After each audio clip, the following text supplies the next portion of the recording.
1835, Ilhas Galápagos. O jovem naturalista inglês Charles Darwin recolhe amostras de todo tipo de animais e plantas para seus estudos. Suas observações nestas ilhas serão fundamentais para formular suas teorias que, após muitos anos, publicará na sua grande obra, A Origem das Espécies. Um livro revolucionário que mudou a forma de entender a biologia e que deu origem a novas teorias científicas. Neste livro, Darwin estabeleceu o princípio científico de que cada espécie nem sempre foi como a conhecemos atualmente, mas que se transformou e modificou ao longo do tempo.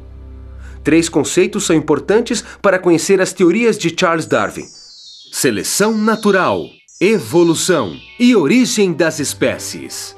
Nos animais e nas plantas podem aparecer de forma casual mutações ou modificações das suas características, como por exemplo a traça que nasce com uma variação de cor com referência aos pais. Suponhamos que esta mutação ou nova característica melhore a capacidade de sobrevivência de um animal no seu ambiente. Os animais com essa característica favorável, que se adapta melhor ao lugar onde vive, têm mais possibilidades de se alimentar e ter mais filhos que os outros de sua mesma espécie que não possuem essa característica. Como os filhos herdam os traços dos pais, os filhos de pais com traços favoráveis terão normalmente esses mesmos traços. Assim, geração pós geração, um traço que no começo tem pouquíssimos indivíduos vai ficando cada vez mais frequente até chegar a ser normal dentro da espécie. Este processo conhecemos como seleção natural.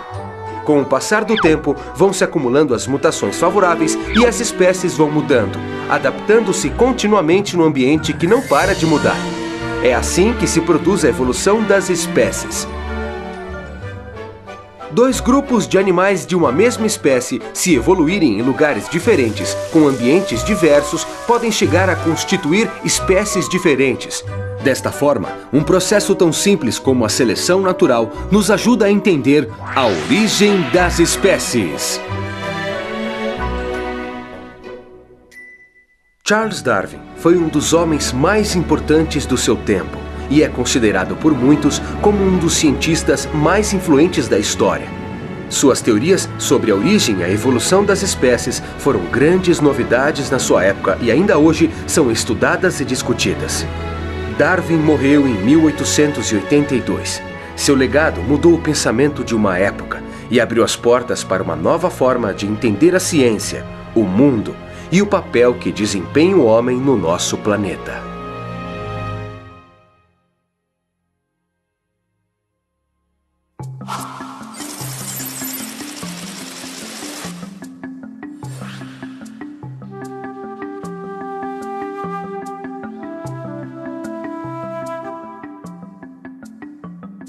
(4 de abril de 1832). A embarcação britânica Beagle atracava no Rio de Janeiro com um jovem passageiro que mudaria muitas das convicções da época, o naturalista Charles Darwin. O Beagle deixou Londres com o objetivo de fazer o levantamento cartográfico da costa da América do Sul. Darwin era um naturalista em início de carreira. Ele era um jovem de 23 anos, né? Essa viagem foi a primeira e única grande aventura da vida dele, porque foi uma viagem que demorou quase 5 anos. Desde criança colecionava plantas, gostava de história natural, de geologia. Teve um aprendizado na universidade muito mais prático do que um aprendizado, digamos assim, formal, de uma curiosidade imensa. Portanto, ele era um cientista em potencial no pleno sentido do termo. Quando Darwin passou pela África, no arquipélago de Cabo Verde, ele encontrou rochas parecidas, né? Isso chamou a atenção deles a possibilidade de haver essa ligação, essa ponte entre os continentes. Darwin seguiu por Saquarema, Araruama e São Pedro da Aldeia até a fazenda Campos Novos, em Cabo Frio. A fazenda Campos Novos foi construída pela Companhia de Jesus a partir de 1690. Foi uma sesmaria que eles herdaram da coroa com o objetivo de ocupar a região litorânea. Quando Darwin chegou em Campos Novos, os jesuítas já não estavam mais aqui, eles foram expulsos pela coroa em 1759 E a coroa então sequestrou os bens da Companhia de Jesus e quem comprou a fazenda foi um português chamado Manuel Pereira Gonçalves.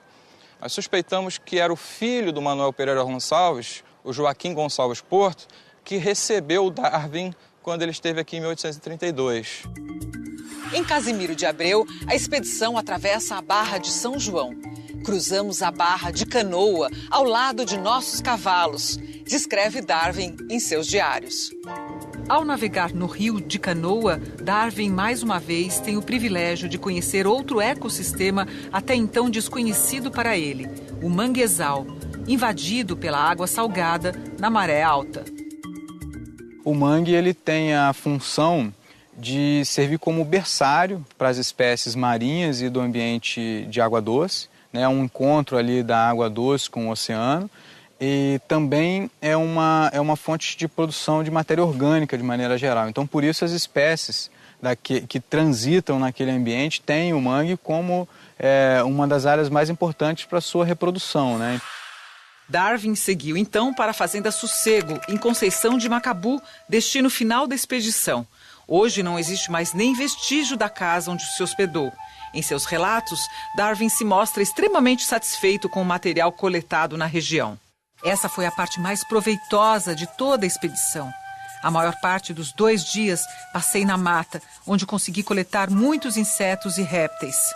A floresta é tão densa e fechada que é impossível andar fora da trilha. O contraste da palmeira no meio de outras árvores confere à paisagem um ar verdadeiramente tropical.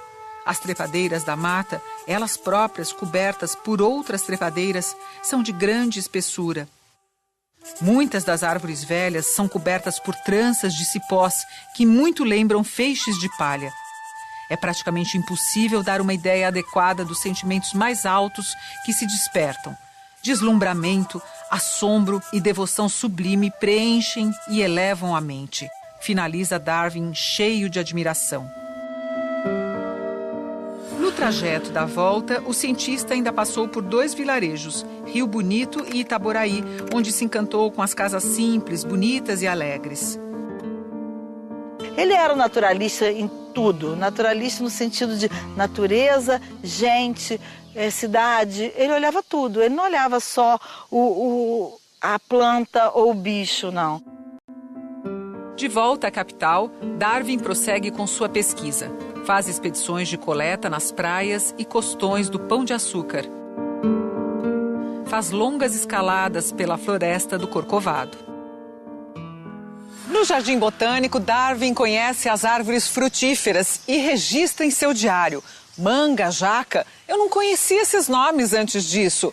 No caso da mangueira, eu não tinha ideia de que uma árvore pudesse fazer uma sombra tão escura. Ele vem passar o dia no Jardim Botânico. Esse Jardim Botânico do Rio de Janeiro era muito mais um jardim de aclimatação de plantas, né? Quando a coroa veio para aqui, para o Rio, ela teve que trazer tudo que ela precisava. Não existia geladeira na ocasião, então a gente precisava de aclimatar cravo da Índia, pimenta do reino, aquilo que eles chamavam de as especiarias, né? Que conservavam os alimentos. Conservavam os alimentos, né? Tudo isso tinha aqui dentro do Jardim Botânico cultivado. Na verdade, eram plantas que são bases de alimentação, plantas importantes no dia a dia.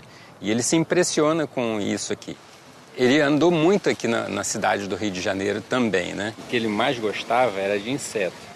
Então, como era provavelmente não era a primeira oportunidade dele estar nesse ambiente aqui, ele coletou muitos insetos. Tudo impressionava ele porque ele nunca tinha saído da Europa, ele nunca tinha visitado um país tropical.